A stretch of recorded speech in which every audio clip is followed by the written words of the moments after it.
What's that sound? It's For Amusement Only, the EM and Bingo Pinball Podcast. Welcome back to For Amusement Only. This is Nick Baldridge. Tonight I wanted to talk a bit about what a transformer is and what it does in a circuit. Simply put, a transformer takes line voltage, 120 volts, and steps it down to the voltages useful in a pinball machine. I've discussed in my episode on schematic symbols that basic tidbit, but here's a little bit more. A transformer is comprised of a single large winding, which is the mains power. That's 120 volts.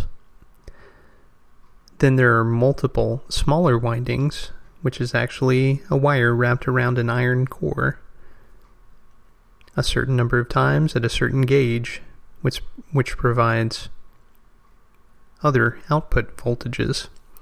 This happens through a process called induction. And if you've ever heard the term choke or inductor before, you're in luck. This is how it works. Magnetism.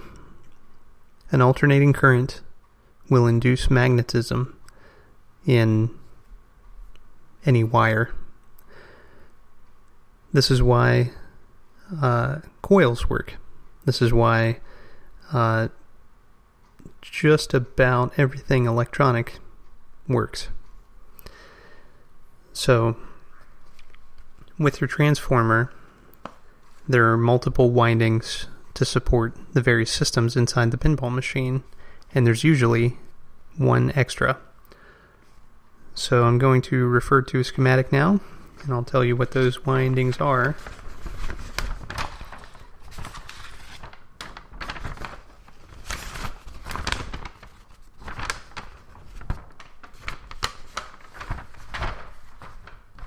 And what purpose they serve. Okay, I'm looking at the schematic for a Gottlieb GG. And there are two different windings. There's a 6-volt winding and a 25-volt winding. The coils are driven off of the 25-volt winding, and the lamps are driven off of the 6-volt winding. That's pretty simple, 120 volts in, and it's divided into two smaller windings, each of which, even when added together, are less than 120 volts. So, every coil in the system is driven off of 25 volts. That includes the flippers. Let's say you want to bump up the coil strength. One method for doing this is to move the transformer to high tap. High tap is simply an extra winding that extends beyond the 25 volt winding to give your coils, all the coils in the game, a higher amount of power, or potential for conduction, I should say. So instead of 25 volts, it might be 30 volts. This will give every coil in the game more snap, but sometimes has unintended consequences. The intention of this feature is for locations that have low line voltage. For example, a bank of 10 games in a row, all running off the same outlet split, those 10 different ways. Well, each game is only going to get a portion of the total power that can travel through that circuit. High tap allows the portion that's being exchanged from 120 volts down to 25 to become 30 volts and therefore make the machine a little snappier. The issue with doing this in a non-low line condition, again, let me back up. So you have 10 machines in a row. They're all on, they're all drawing power. They're not going to be drawing 120 volts each as their source, their supply. It's going to be lower because there's more stuff in the circuit. Again, voltage is potential, it's not current flow. So having more stuff lowers the potential in the circuit. So you move it to high tap in the home on a circuit that is not under 120 volts, and you're likely to break stuff. It's not certain that you're going to break stuff, but it's possible for that to happen.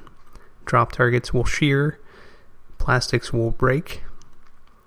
All those kind of things can happen because the flippers are hitting with more strength than they were designed to handle. Each game was designed for normal line conditions.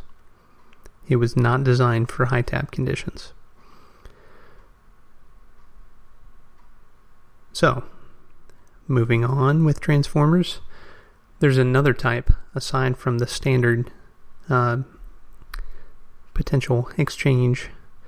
There's the isolation transformer. The isolation transformer was law in some countries. And this is a smaller secondary transformer that sits beside the normal transformer in any game.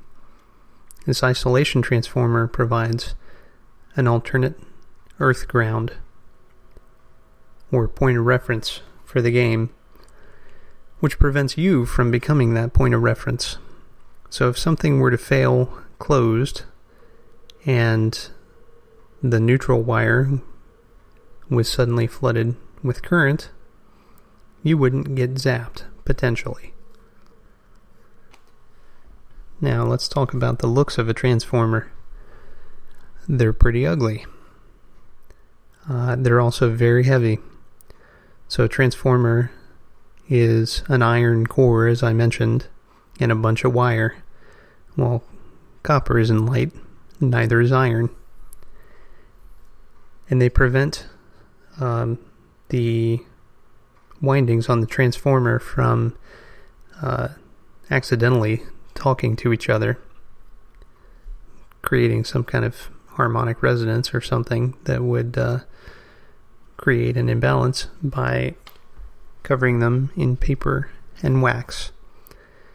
Now, if the transformer starts to fail, it will get hot. As I mentioned in my previous podcast about kind of the basics of electricity, any load must be dissipated as heat or kinetic energy or something. In this case, normally the load is being dispersed as magnetic or inducted energy. But if something goes awry and suddenly there's too much energy involved, too much power, then the transformer will start to smoke. It will heat up and the wax will melt. You'll hear it, you'll see it, you'll smell it. It's not pleasant.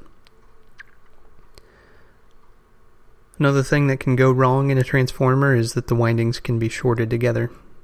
And aside from a prior overheat, the only other thing I've seen that has caused this is a broken winding. So the windings on a transformer come out to a very solid lug. The lug is what you solder to. Someone at some point in one of the games I had worked on had dropped a playfield or something onto a transformer, and it snapped one of the lugs off. Now, in some instances, the lug can be soldered back into place. You would want to use a high tensile strength solder like silver solder for this. But in this case, what happened is the transformer started smoking every time it was turned on, and that's because two of the windings were shorted together, providing much more power into the game. In this case, replacing the transformer is really the only option. You can have it rewound in an electrical supply house, but it's likely to cost you as much as a new transformer would.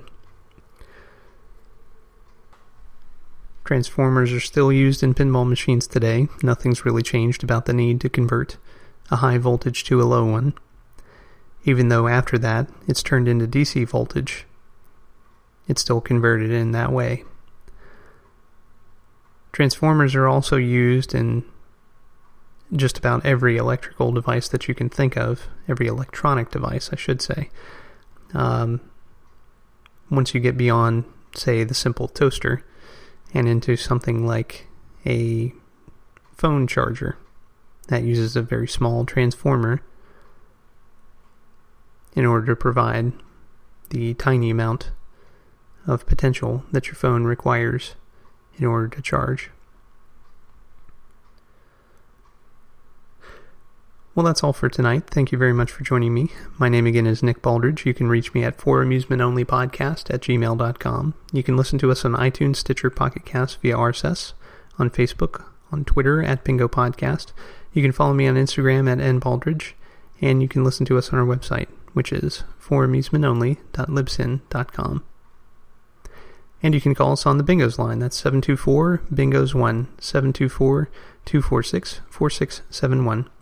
Thank you very much for listening, and I'll talk to you next time.